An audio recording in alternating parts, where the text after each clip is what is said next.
우리 주신 하나님 말씀 함께 보겠습니다. 누가복음 9장 28절에서 36절 말씀입니다. 이 말씀을 하신 후 8일쯤 되어 예수께서 베드로와 요한과 야고보를 데리고 기도하시러 산에 올라가사 기도하실 때 용모가 변화되고 그 옷이 휘어져 광채가 나더라. 문득 두 사람이 예수와 함께 말하니 이는 모세와 엘리야라. 영광 중에 나타나서 장차 예수께서 예루살렘에서 별세하실 것을 말할세 베드로와 및 함께 있는 자들이 깊이 졸다가 온전히 깨어나 예수의 영광과 및 함께 선 두 사람을 보더니 두 사람이 떠날 때에 베드로가 예수께 여짜오되 주여 우리가 여기 있는 것이 좋사오니 우리가 초막셋을 짓되 하나는 주를 위하여 하나는 모세를 위하여 하나는 엘리야를 위하여 하사이다 하되 자기가 하는 말을 자기도 알지 못하더라.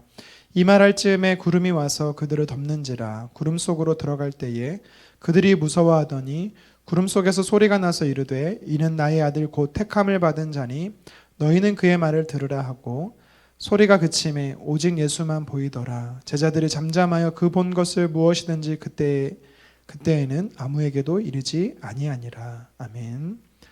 오직 예수님만이라는 제목으로 말씀 증거하도록 하겠습니다.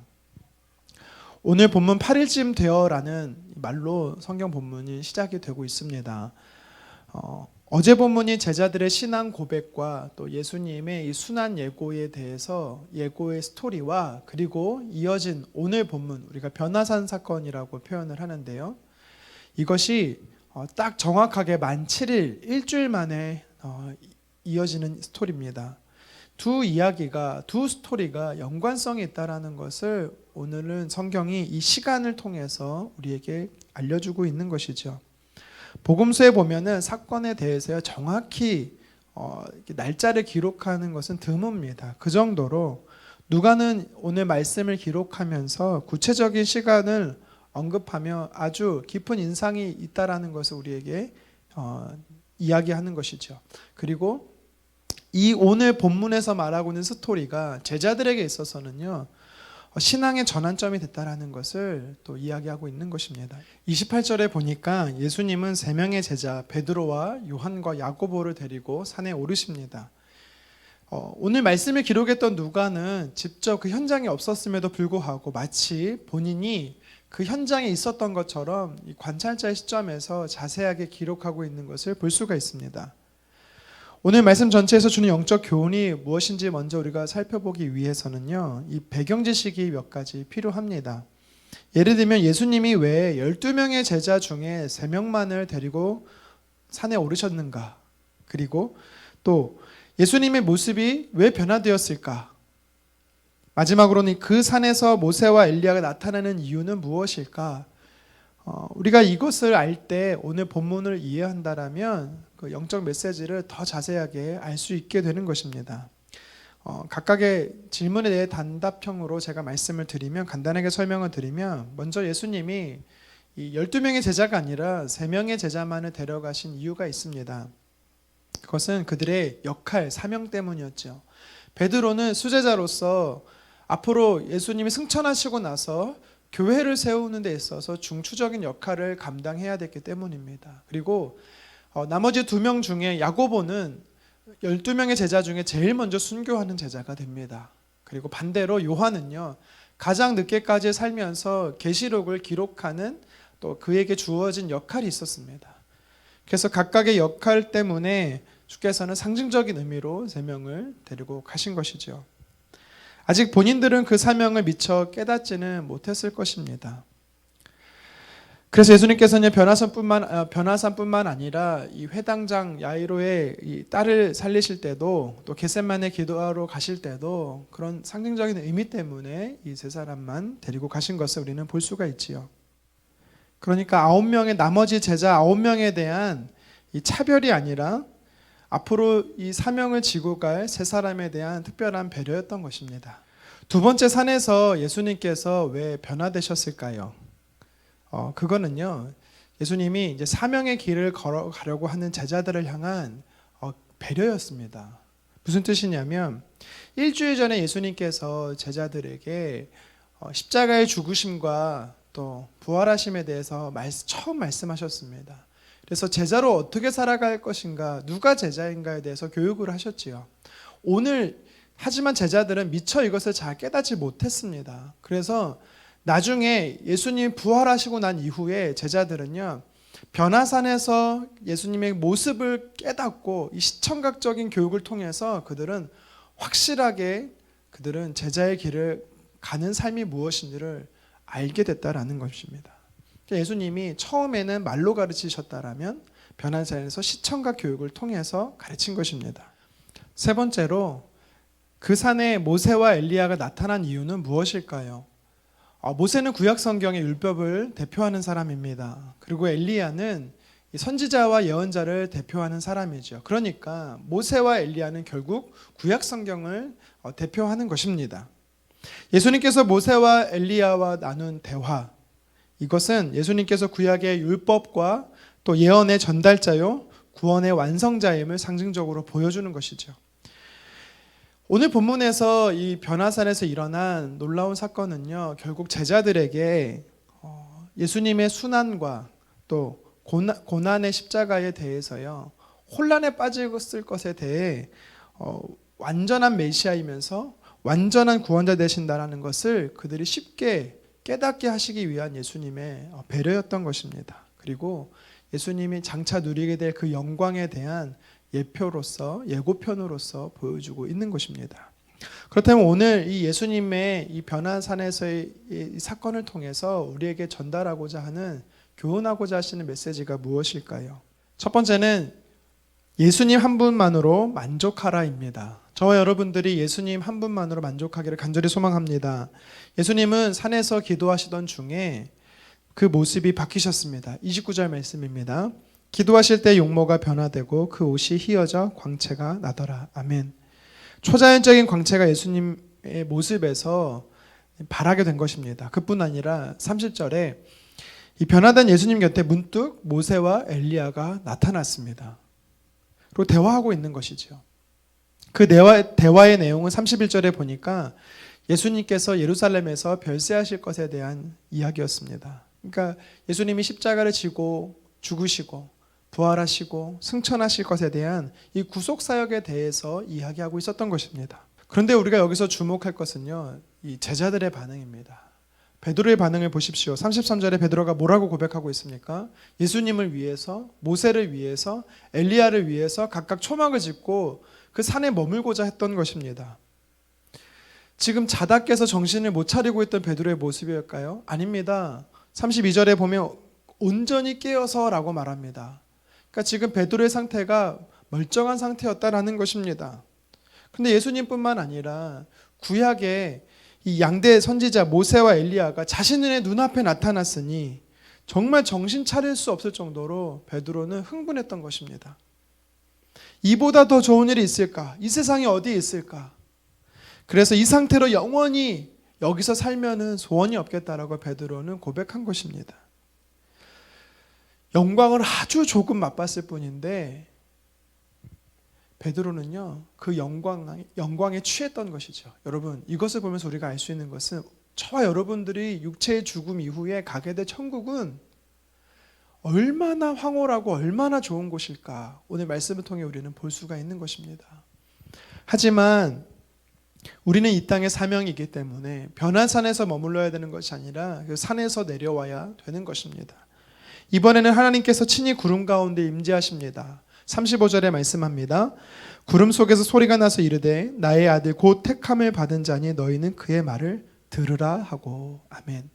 하나님께서요, 구름으로 임재하셨습니다. 제자들 안에 나타나셨습니다. 뭐라고 말씀하십니까? 내 하나밖에 없는 독자 아들, 내 사랑하는 아들을 너희에게 주었는데, 그런 뜻입니다. 전부를 주었다라는 것입니다. 도대체 전부를 주었는데 너희에게 무엇이 더 필요하냐라는 그런 의미인 것이죠. 베드로는요, 불과 일주일 전에 예수님이 나의 구원자 되시고 하나님 되십니다, 예수님 한 분이십니다 라고 고백했습니다. 한 분이면 된다라고 고백했습니다. 그럼에도 불구하고 베드로는 변화상에서 한 가지 잘못을 저지른 것입니다. 위대하신 그 구원자 되신 예수님을 모시고 있으면서도 거기에다 모세와 엘리야를 첨가하고자 했던 것이죠. 덧붙이고자 했던 것입니다. 그것을 주님은 오늘 말씀은 우리에게 지적하고 있는 것입니다. 제자들과 같은 실수를 우리가 범할 때가 있습니다.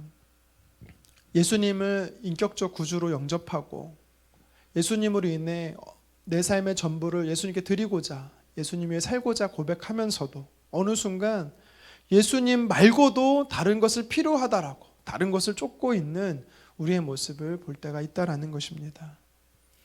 우리가 자주 부르는 찬양의 가사처럼 주님 한 분만으로 만족해. 우리 이 고백들이 날마다 있었으면 좋겠습니다. 예수님과 함께 다른 것을 추구하는 것이 아니라 예수님만 추구하는 삶이 되기를 간절히 원합니다. 베드로와 같은 발언은요, 유일한 구원자 되신 예수님께 대한 엄청난 모욕입니다.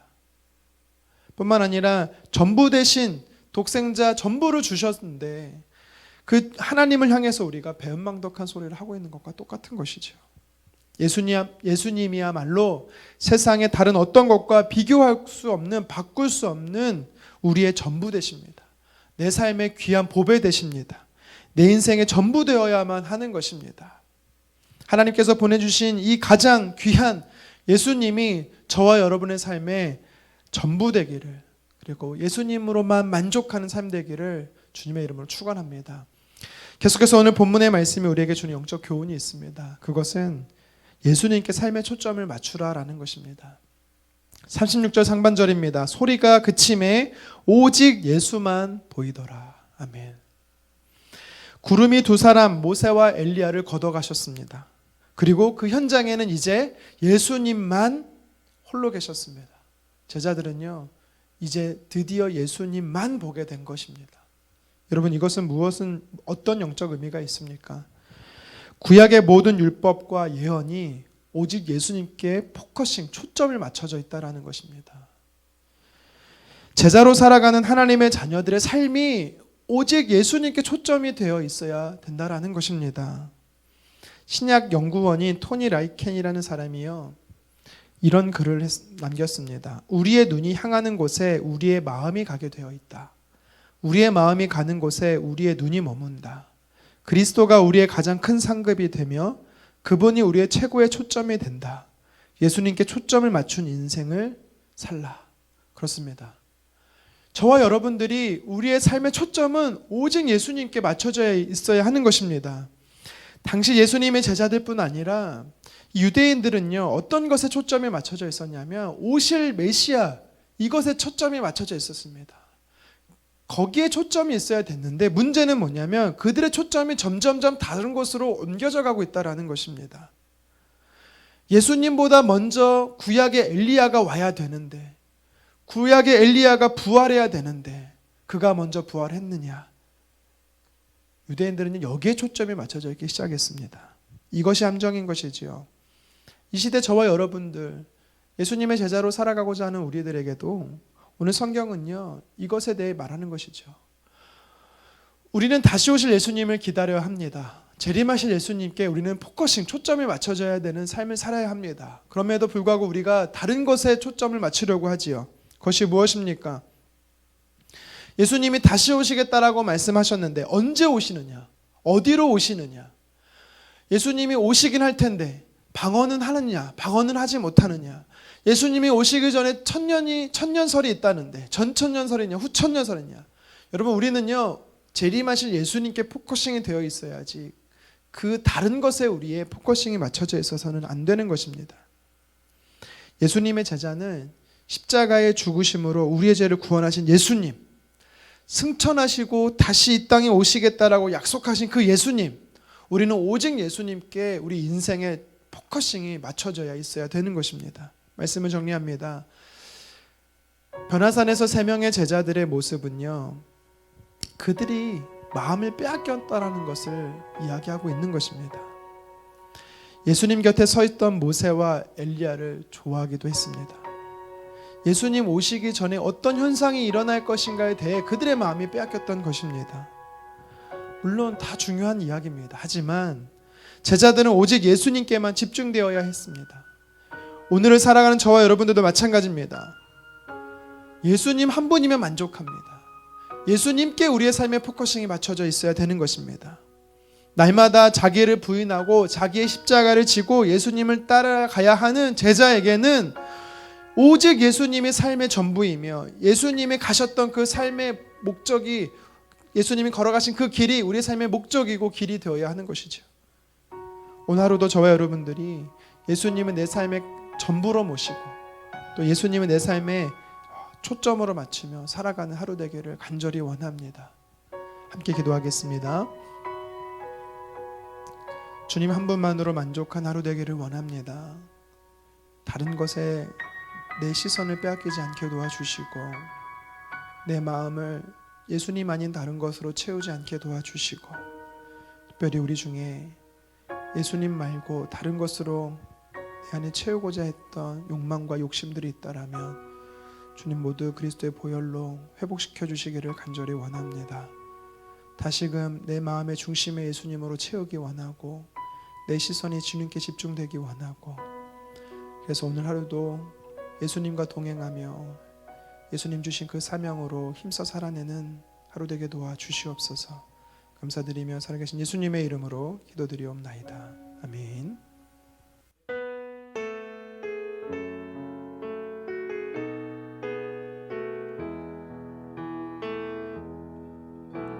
내게로부터 눈을 들어 주를 보기 시작할 때 주의 일을 보겠네. 내 작은 마음 돌이키사 하늘에 꿈꾸게 하네. 주님을 볼 때 내게로부터 눈을 들어 눈을 들어 주를 보기 시작할 때 주의 일을 보겠네. 내 작은 마음 돌이키사 하늘에 꿈꾸게 하네. 주님을 볼 때 모든 시선을 주님께 드리고 살아계신 하나님을 느낄 때 내 삶은 주의 역사가 되고 하나님이 일하기 시작하네.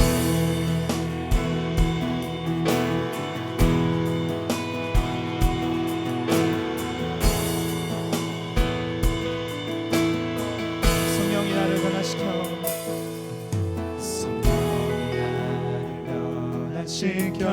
모든 두려움 사라질 때 주의 일을 보겠네. 광대한 땅 가운데서 주님을 알게 되니 주님을 볼 때 모든 시선을 주님께 드리고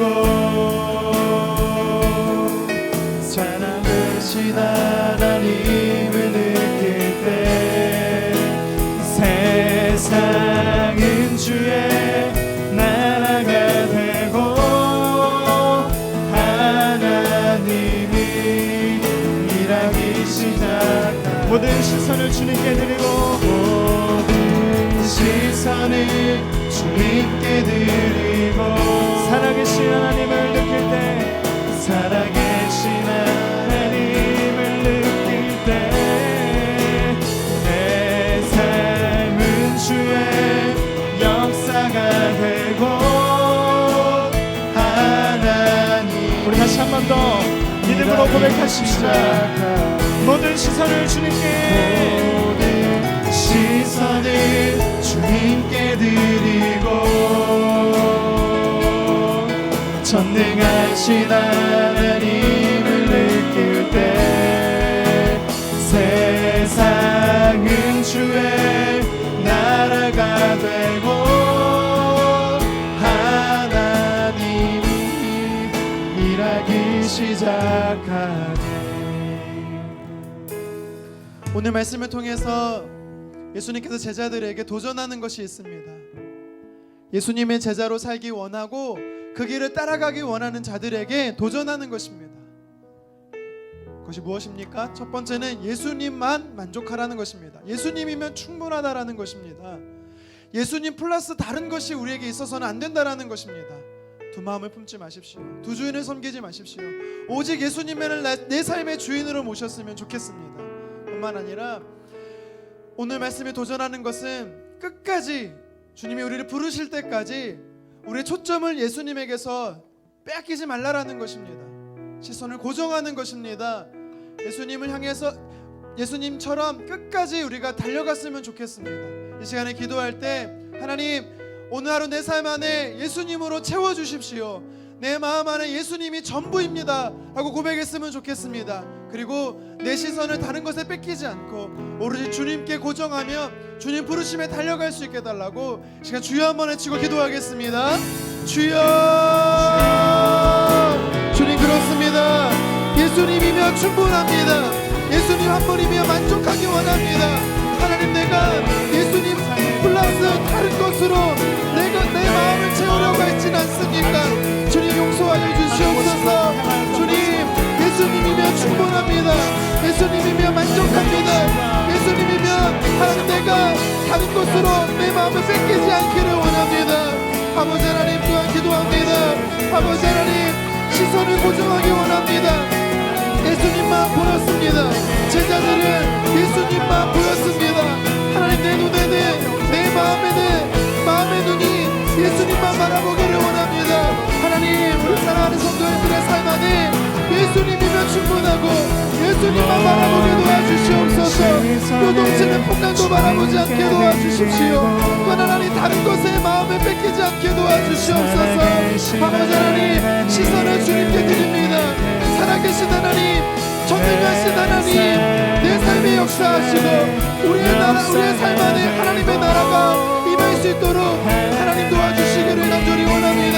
오늘도 예수님과 동행하게 하시며 예수님과 우리가 분봉을 마치며 함께 살아가는 하루가 될 수 있도록 하나님 도와주시옵소서. 하나님께서 오늘도 나를 보내시는 삶의 현장에서 하나님 가정에서나 일터에서나 예수님과 동행하게 도와주시고 예수님께 하나님 내 삶을 맡기며 예수님을 통하여서 오늘도 하나님 아버지 주께서 주시는 평안과 기쁨과 감사와 은혜가 넘치는 하루가 되어질 수 있도록 주여 도와주시옵소서.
주